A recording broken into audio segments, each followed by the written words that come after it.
परिवार का कोई एक व्यक्ति जब जब भोजन करने बैठे तब तब उसकी थाली में बाल आए, भले वो होटल में खाए तो भी बाल आ जाए, वो कहीं खाना खा रहा है तो बाल आ जाए। 8-15 दिन में, 4 दिन में, 3 दिन में, 2 दिन में, 6 दिन में आपकी थाली के भोजन में अगर बाल निकल रहा है, केश निकल रहा है, समझ लेना कि पितृ आपसे कुछ मांग रहे हैं, पितृ आपसे कुछ चाहते हैं। क्योंकि पितृ बोलते नहीं आता, केवल घर का व्यक्ति जब भोजन करने बैठेगा, सब अच्छे से बनाया, सब अच्छे से करा, फिर भी थाली में अगर बाल निकल रहा है, और कोई व्यक्ति ऐसा होता है जिसकी थाली में बार बार बाल आता है, वो कितने के लिए, पत्नी को भी कह दिया, परिवार को भी कह दिया, तो भी वो होटल में खाएगा तो बाल आ जाएगा, अचानक आ जाएगा, भले पानी पिएगा तो आ जाएगा, कुछ खाएगा तो बाल आ जाएगा। 8 दिन में, 15 दिन में, 6 दिन में उसके भोजन में बाल आएगा ही आएगा। समझ लो पितृ कुछ कहना चाहता है, पितृ कुछ बताना चाहता है,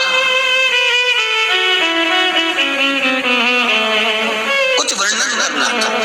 घर में अगर आप उससे भी नहीं समझ सकते तो घर में बैठे बैठे एकदम गंध आने लगा।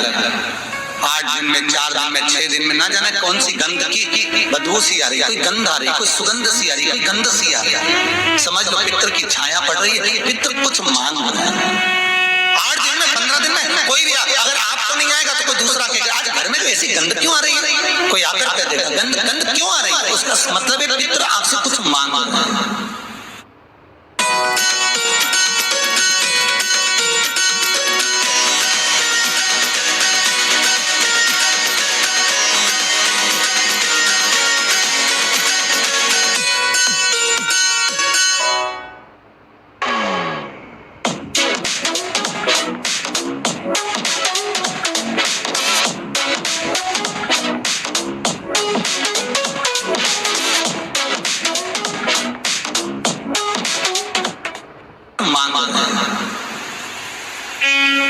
कुछ कहना है ना,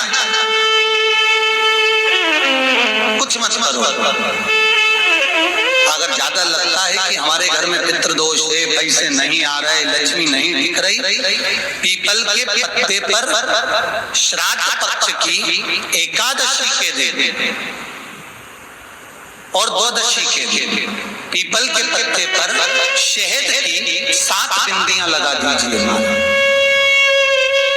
उसी पर चंदन लगा दीजिए, 7 आखे चावल, सफेद चावल उस पे रख दीजिए, एक जौ, थोड़ी थोड़ी काली तिल उस पे रख दीजिए। अपने पूर्वजों का नाम लेकर, पितरों का स्मरण कर कर, गोत्र बोलकर, नाम बोलकर बहते हुए पानी में उस पत्ते को छोड़ दीजिए। ये केवल श्राद्ध पक्ष में होगा, एकादशी तिथि के लिए बहते पानी में छोड़ दीजिए। जिंदगी में कभी संपदा की कमी नहीं आएगी, पितृ आशीर्वाद देकर जरूर जाएंगे, ये पक्का है। शिव महापुराण कहते हैं अगर ज्यादा रोग है, बीमारी है, तो श्राद्ध पक्ष की 9वीं तिथि के समय पर केवल बड़ के पत्ते के ऊपर, बड़ का जो पत्ता होता है, बट वृक्ष का पत्ता, उस पे काली तिल और जौ 21 बार उतार कर, जो व्यक्ति बहुत बीमार पड़ा रहता हो, कोई ना कोई बीमारी उसको घेरी रहती हो, तो बड़ के पत्ते पर काली तिल और जौ, काली तिल और जौ रख कर पितरों का स्मरण कर कर 9वीं तिथि के दिन 21 बार उतार कर बहते पानी में डाल दो या पीपल के पेड़ के नीचे रख दो, बीमारी समाप्त हो जाएगी, रोग नहीं घेर सकता। अगले श्राद्ध तक लिख कर रखना कि इस तारीख को करा, किस तिथि को करा, अगली तिथि तक जानना, आपको रोग नहीं आएगा, बीमारी नहीं आएगी, कष्ट नहीं आएगा। शिव महापुराण का था, भगवान शिव आनंद की राशि।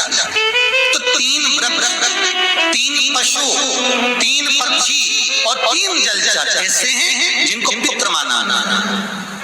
तो 3 वृक्ष कौन कौन से हैं? शास्त्र कहता है पहला पीपल, दूसरा बरगद बड़ और तीसरा बेलपत्र।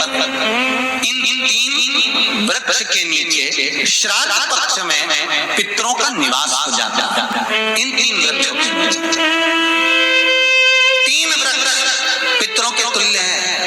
पहला पीपल, दूसरा बट वृक्ष, तीसरा बेलपत्र का।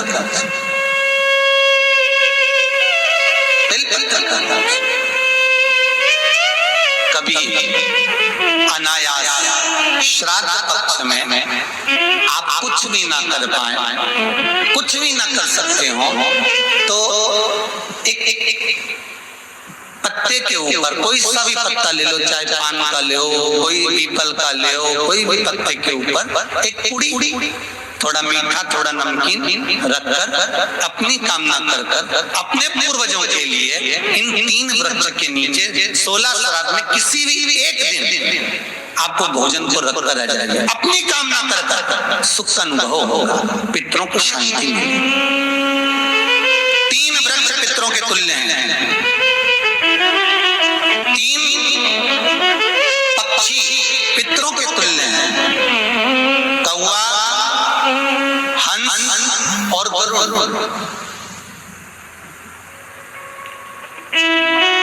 एक कौवा और एक श्वान, कुत्ता, ये 2 ऐसे होते हैं जिनको 20 मिनट पहले, आधे घंटे पहले, 1 दिन पहले, 24 घंटे पहले, 48 घंटे पहले क्या होने वाला होता है कौवे को और श्वान को भान हो जाता है। क्यों? क्योंकि ये यमलोक में जहां यमराज निवास करते हैं, श्वान और कौवा उस स्थान का भाग ग्रहण करते हैं और इनको ये ज्ञान पूर्व से यमराज से प्राप्त होता रहता है, पूर्वान होता प्राप्त होता रहता है। एक कौवा एक श्वान, कोई घटना घटने वाली होती है तो कुत्ता रोने लगता है, कोई घटना घटने वाली होती है तो कौवा आकर बैठ जाता है, कोई आ रहा है तो कौवा आएगा, कोई भाव सूचक है तो कौवा आकर बैठेगा। दरवाजे पर कैसे उसका भी भान है, अटारी पर कौवा कहाँ बैठा है, दरवाजे पर कौवा कहाँ बैठा है, किस स्थान पर कौवा विराजमान है, उसका भी भाव हमारे शास्त्र में वर्णन है। 3 पक्षी, 3 वृक्ष पितरों के तुल्य हैं। पक्षियों में कौवा, हंस और गरुड़, ये पितरों के तुल्य हैं, जो अधोगति में मर जाते हैं, जिनको पिंड नहीं मिलता, तर्पण नहीं होता, ब्राह्मण का भोज नहीं मिल पाता, जो मर जाते हैं, जिनका अंतिम संस्कार तक नहीं होता, जिनकी गति बिगड़ जाती है, ऐसे जीव कौवे के अंश में प्रकट होते हैं, जो पूर्ण फल लेकर जाते हैं। पितृलोक में जगह नहीं होती, बैकुंठ में जगह नहीं होती, कहीं अगर जगह नहीं है देवलोक में तो इनको कौवे के अंश में, गरुड़ के अंश में या हंस के अंश में डाल दिया जाता है। महाराज फिर अगला वर्णन किया, 3 पशु, कुत्ता, गाय और हाथी, ये पितरों के तुल्य होते हैं। शिव महापुराण की कथा कहती है अगर श्राद्ध पक्ष में गया नहीं जा सकते तो गाय के मुख में, गयासुर ने वर दिया था कि गाय के मुख में अगर कोई गया नहीं आ पाएगा तो गयासुर 16 दिन गाय के मुख में निवास करेगा। और गाय के मुख में श्राद्ध के समय पर अगर कोई रोटी देगा, श्राद्ध के समय पर जो भाग देगा उसको गया जी में पिंड करने का पुण्य फल प्राप्त होगा। ये गयासुर का वर गौ माता के लिए।